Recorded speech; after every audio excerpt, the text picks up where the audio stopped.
La Pascua o el Pesaj es una celebración judía en donde se sacrifica un cordero sin mancha, se lo asa al fuego, se lo come y luego se comen hierbas amargas y panes sin levadura. Pero ¿cuál es el verdadero sentido o significado de la Pascua? El día de hoy veremos eventos figurativos relatados en la profecía de Isaías, 750 años antes de Cristo. En la misma se ve la figura del Mesías prometido a Israel, que había de venir en la persona de Cristo. Él es el Salvador para la liberación del pecado de toda la humanidad. Este plan siempre estuvo escondido en la mente de Dios desde antes de la fundación del mundo. Se trata de la muerte, sepultura y resurrección de Cristo, pero también de la vida eterna, que es un regalo de Dios para los que creen en Él. En el transcurso de esta semana veremos una serie de 3 episodios titulado El siervo sufriente, dado por la hermana Mónica Díaz.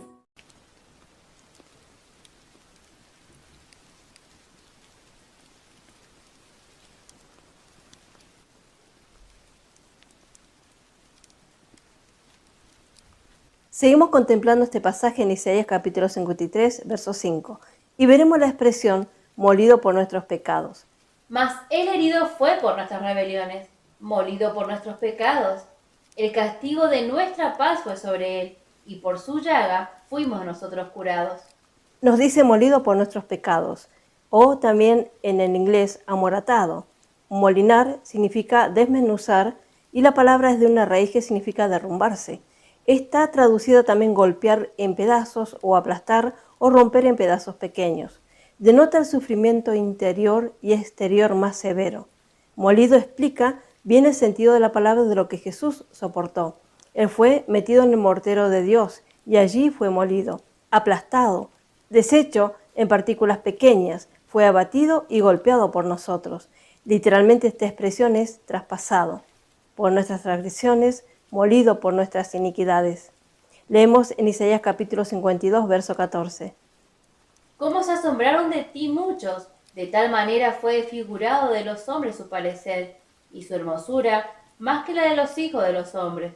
Este mismo versículo en la NBI. Muchos se asombraron de él, pues tenía desfigurado el semblante, nada de humano tenía su aspecto. Y la versión NAS. Él fue aplastado o machacado. Veremos algunas cosas golpeadas o machacadas en el tabernáculo, labrados a martillo. Por ejemplo, los querubines, en Éxodo capítulo 25, verso 18. Harás también 2 querubines de oro, labrados a martillo, los harás en los 2 extremos del propiciatorio. También, segundo, el candelero, y leemos en Éxodo capítulo 25, verso 30. Y pondrás sobre la mesa el pan de la proposición, delante de mí continuamente. El verso 36. Sus manzanas y sus brazos serán de una pieza, todo ello una pieza labrada a martillo de oro puro. Otra cosa más, el aceite de oliva, y leemos en Éxodo 27, 20. Y mandarás a los hijos de Israel que te traigan aceite puro de olivas machacadas para el alumbrado, para hacer arder continuamente las lámparas. Otra cosa que también fue machacado, el aceite ofrecido en el holocausto continuo, y leemos en Éxodo capítulo 29, verso 40. Además, con cada cordero, 1/10 parte de un efa de flor de harina amasada, con la 1/4 parte de un hin de aceite de olivas machacadas, y para la libación, la 1/4 parte de un hin de vino. Otra cosa más, las ofrendas de las primicias que fueron machacadas, y leemos en Levítico capítulo 2, verso 14. Si ofrecieres a Jehová ofrenda de primicias, tostarás al fuego las espigas verdes, y el grano desmenuzado ofrecerás como ofrenda de tus primicias. Otra cosa más, el perfume aromático. Leemos en Levítico capítulo 16, verso 12. Después tomará un incensario lleno de brasas de fuego del altar de delante de Jehová, y sus puños llenos del perfume aromático molido, y lo llevará detrás del velo. También el maná. En Números capítulo 11, verso 8. El pueblo se esparcía y lo recogía, y lo molía en molinos, o lo majaba en morteros, y lo cocía en caldera, o hacía de él tortas. Su sabor era como sabor de aceite nuevo.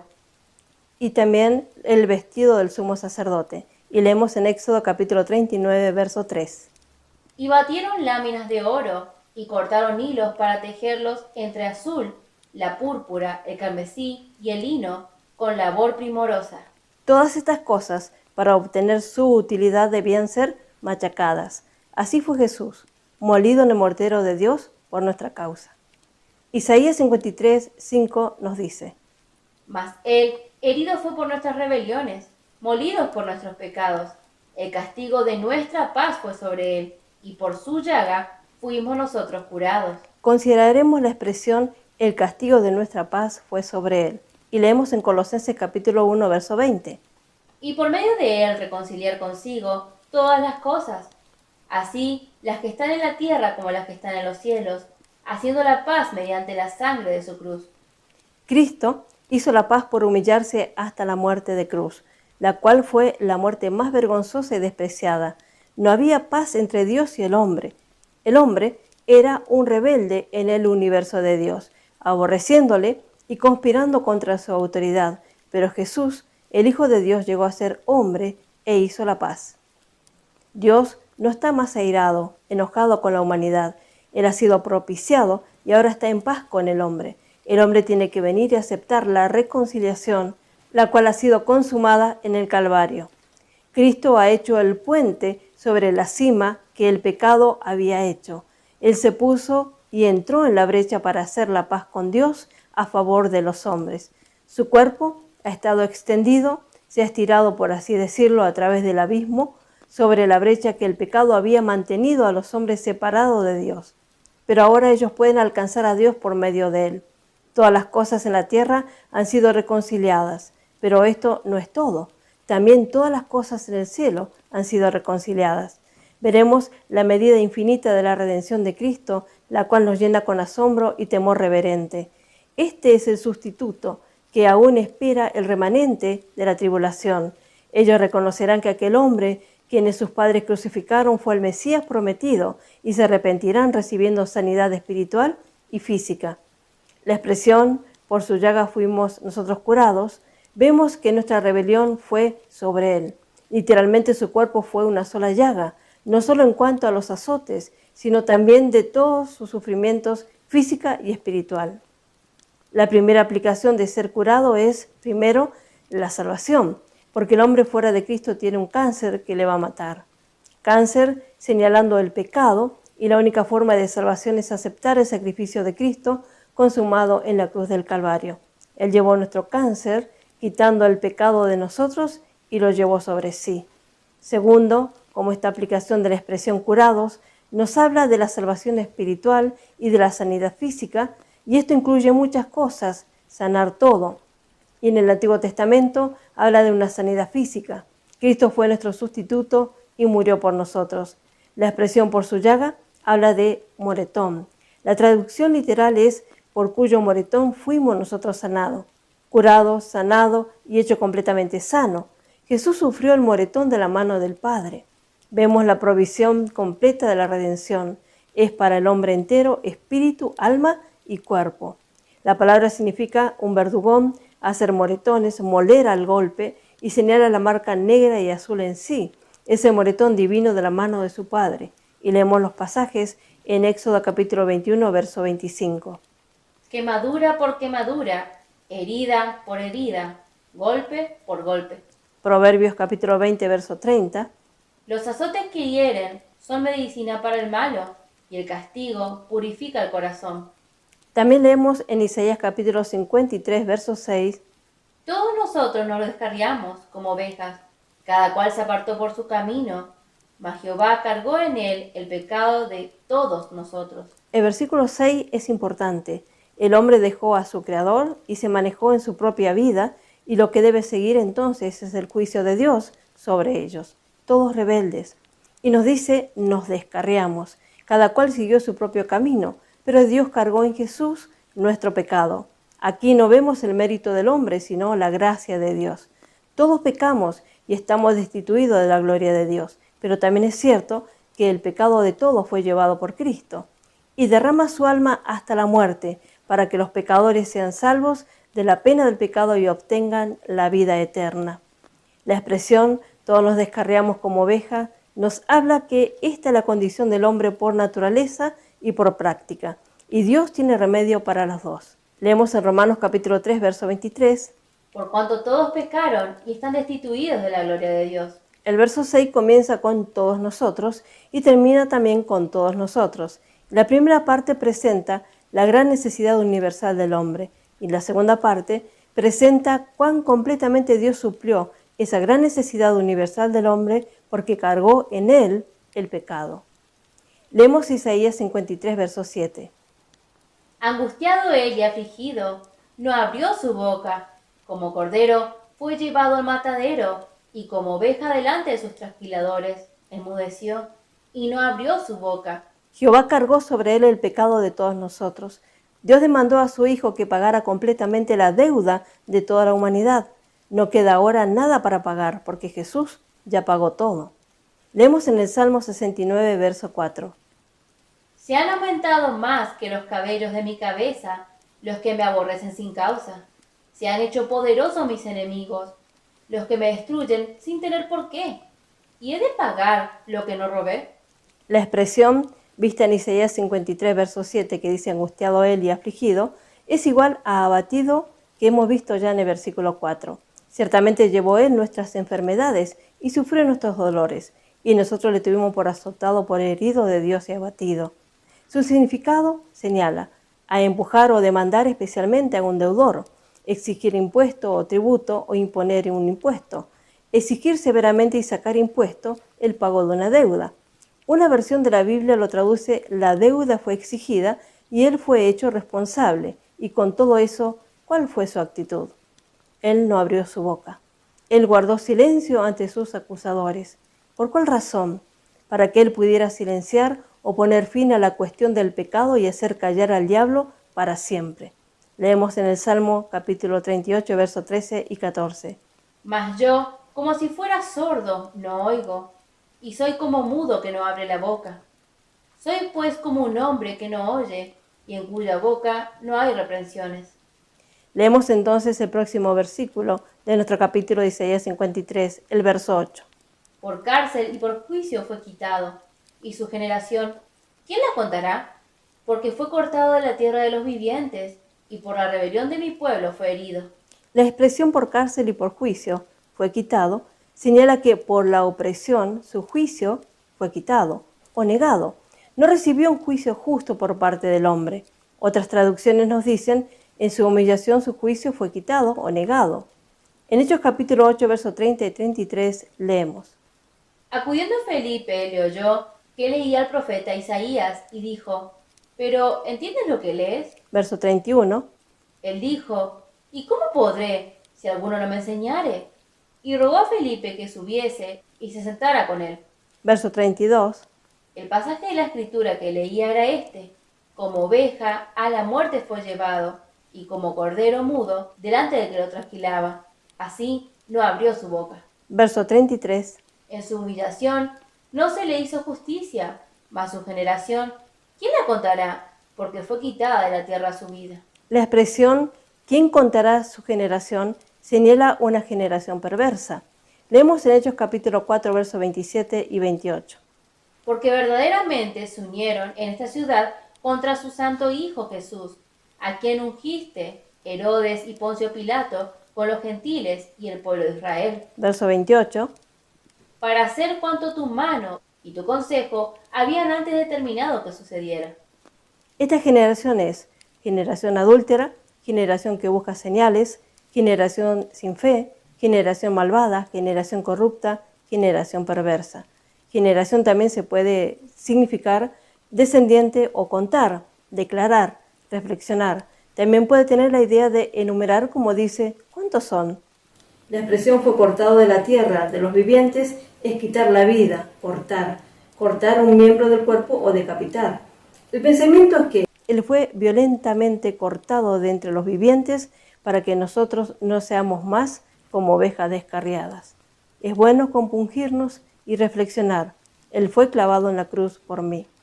Su generación nos señala a quién la defenderá. Jesús no se defendió a sí mismo, pero su Padre permitió a Pilato atestiguar que no había delito en este hombre, y sin embargo, este fue cortado de la tierra. Y leemos el pasaje en capítulo 19, verso 4 de Juan. Entonces Pilato salió otra vez y les dijo: Mirad, os lo que traigo fuera, para que entendáis que ningún delito hallo en él. Literalmente la expresión señala que Jesús fue cortado brutalmente por la rebelión de los hombres que lo mataron. Sin embargo, Él se entregó a sí mismo, y en esa razón Él rogó al Padre que perdonara a los hombres porque no sabían lo que estaban haciendo. Fue clavado de pies y manos, y su rostro de sangre se cubrió. Qué amor tan grande tuvo al morir por mí, un vil pecador. Leemos el próximo verso en Isaías 53, verso 9. Y se dispuso con los impíos su sepultura, mas con los ricos fue en su muerte, aunque nunca hizo maldad, ni hubo engaño en su boca. La expresión se dispuso su sepultura entre los impíos, es decir, le asignaron una sepultura con los impíos. Fue por eso que querían que fuese crucificado, ya que los muertos o los cuerpos de los crucificados fueron lanzados en un sepulcro común, un foso abierto, y allí sus cuerpos fueron dejados sin cubrirlos hasta que se pudriesen. Leemos en Isaías capítulo 14, verso 19. Pero tú, echado eres de tu sepulcro, como vástago abominable, como vestido de muertos pasados a espada, que descendieron al fondo de la sepultura, como cuerpo muerto hollado. Dios, que estaba en control de todo, no permitió al hombre llevar a cabo este hecho atroz. La expresión con los ricos fue en su muerte nos habla que Dios guardó celosamente el cuerpo de su amado Hijo Jesús. Jesús no vio corrupción antes de morir. Sin embargo, los hombres le abofetearon con sus puños, escupieron en su cara, cortaron su cuerpo con golpes de látigos atroces, pusieron una corona de espinas y finalmente las manos impías le clavaron y alzaron en la cruz. Murió junto a los ladrones. En aquel tiempo los reos eran tirados, luego de su muerte en la cruz, en un foso común, todos juntos y amontonados. Estos fueron los planes de los fariseos y los romanos. Lo llevarían a cabo e iban a sepultarlo como con estos ladrones. Pero Dios tenía otros planes para Jesucristo. Leemos en Mateo capítulo 27, versos 57 al 60. Cuando llegó la noche, vino un hombre rico de Arimatea, llamado José, que también había sido discípulo de Jesús. Verso 58. Este fue a Pilato y pidió el cuerpo de Jesús. Entonces Pilato mandó que se le diese el cuerpo. Verso 59. Y tomando José el cuerpo, lo envolvió en una sábana limpia. Verso 60. Y lo puso en un sepulcro nuevo que había labrado en la peña. Y después de hacer rodar una gran piedra a la entrada del sepulcro, se fue. Verso 61. Y estaban allí María Magdalena y la otra María, sentada delante del sepulcro. Cuando Jesús llegó a hacer sacrificio por el pecado, y la escena vista ya es muy distinta. Las manos inicuas, perversas, impías, nunca más tocaron su cuerpo sagrado. Cada ofrenda vista en el Antiguo Testamento fue simplemente denominada cosa santísima. En el caso de la ofrenda por el pecado, fue cosa muy santísima, santa, santísima. De aquel momento en adelante, su Padre guardó su cuerpo celosamente. Vemos una vez más el cumplimiento de la profecía. Él fue sepultado con los ricos, fue contado entre los ricos.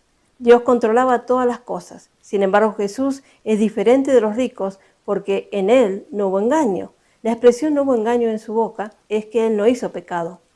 En 1 de Pedro capítulo 2, versos 21 y 23 leemos: Pues para esto fuiste llamados, porque también Cristo padeció por nosotros, dejándonos ejemplo para que sigáis sus pisadas. Verso 22. El cual no hizo pecado, ni se halló engaño en su boca. Verso 23. Quien cuando le maldecían no respondía con maldición, cuando padecía no amenazaba, sino encomendaba la causa al que juzga justamente. Jesús no conoció pecado. Leemos en 2 Corintios capítulo 5, verso 21. Al que no conoció pecado, por nosotros lo hizo pecado, para que nosotros fuésemos hechos justicia de Dios en él. Tampoco hubo pecado en él. Leemos en 1 de Juan capítulo 3, verso 5. Y sabéis que él apareció para quitar nuestros pecados, y no hay pecado en él. Y sin embargo, el justo muere por los injustos y pecadores. Leemos el siguiente verso en Isaías 53, verso 10. Con todo eso, Jehová quiso quebrantarlo, sujetándole a padecimiento.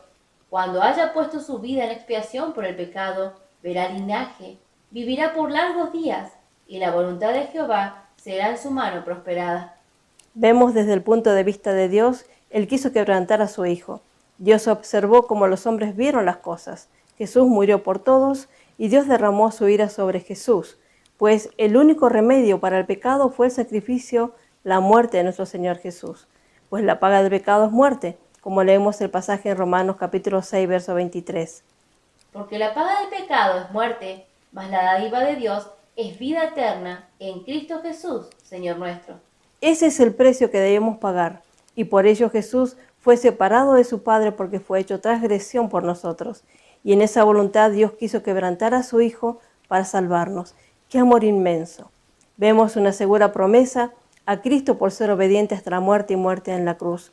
Por un lado, Él es cortado de la tierra, sufriendo una muerte brutal, pero por el otro lado nos dice que Él verá linaje. ¿Y cómo? Porque Él será resucitado. Isaías proclama esto: Jesús tiene el derecho de reinar, Él verá su linaje, nosotros somos su linaje, y este es el resultado de su obra en la cruz. Y aunque es cortado de la tierra, vivirá por largos días. Cristo, hombre en la gloria, y vivirá para siempre. En esta expresión, la voluntad de mi siervo será en su mano prosperada, expresa que por el sacrificio de Cristo, todos los propósitos de Dios se cumplirán. Por eso Jesús dijo en la cruz esta expresión: consumado es. Vemos la expresión en Isaías capítulo 53, verso 10. Con todo eso, Jehová quiso quebrantarlo, sujetándole a padecimiento. Literalmente es quiso, querer, deleitarse, tomar placer, quebrantar y molido. La misma expresión fue vista en el versículo 5 como herido y molido. Fue la voluntad de Dios, su deseo, y Dios siempre se deleitó en su amado Hijo. Leemos las siguientes citas en Proverbios capítulo 8, verso 30.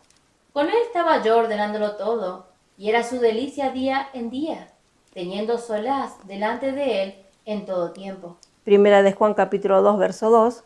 Y él es la propiciación por nuestros pecados, y no solamente por los nuestros, sino también por los de todo el mundo. Propiciación significa satisfacción. La NBI nos dice que no hace falta otro sacrificio.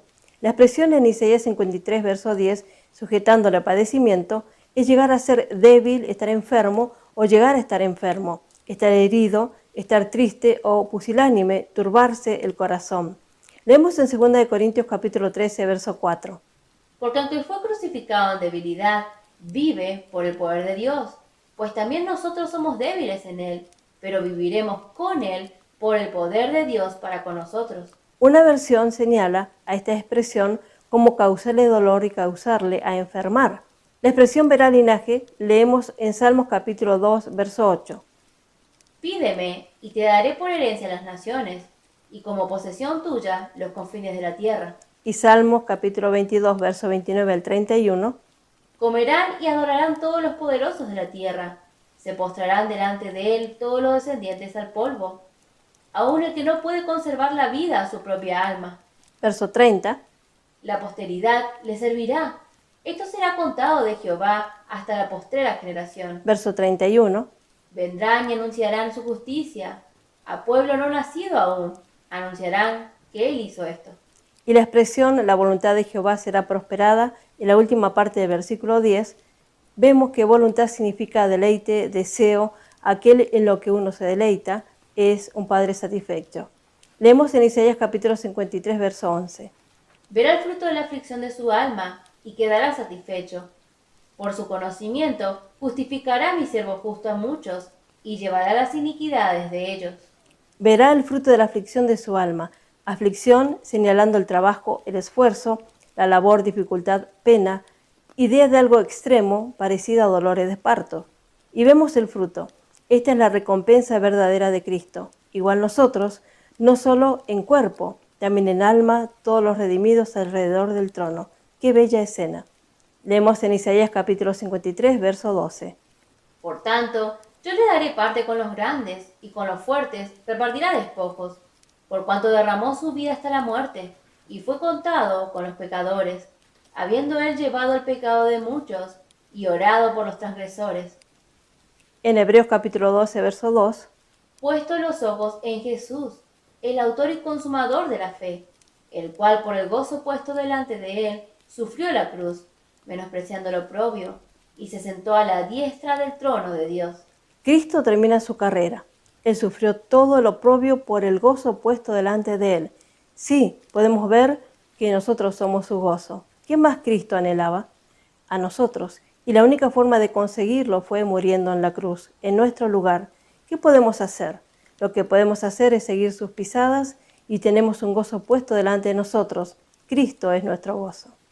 Cristo trajo el perdón de pecados y la justificación. Al aceptar a Jesús somos participantes de la naturaleza divina y por eso conocemos a Dios siendo nuestro Padre. Dice, verá la luz o tal vez da a luz. Aquí tenemos la cuarta exclamación de Jesús sobre la cruz. 3 antes y 3 después. Y este es el eje. La exaltación será en su venida en gloria. Esto es menospreciado porque murió una muerte brutal y hasta ahí murió. Parece un derrotado, pero saldrá con gran victoria. Más que todos los hombres se fue muerto por los pecadores. Dios contó a Cristo entre los pecadores, como leemos en 2 Corintios capítulo 5, verso 21. Al que no conoció pecado, por nosotros lo hizo pecado, para que nosotros fuésemos hechos justicia de Dios en él. Dios mismo cuenta a Cristo en la cruz, y habiendo orado por los pecadores puede decir, como dice en Lucas 23, 34, perdónalos. Aún muriendo en la cruz, comienza su ministerio de intercesión que aún no ha terminado. Con este verso llegamos al fin de este maravilloso capítulo. Habíamos comenzado con una pregunta que expresaba duda. ¿Quién ha creído nuestro anuncio? Lo que sigue después, en los versos 1 a 5, es una serie de eventos que tomado por sí solo expresaría una gran derrota.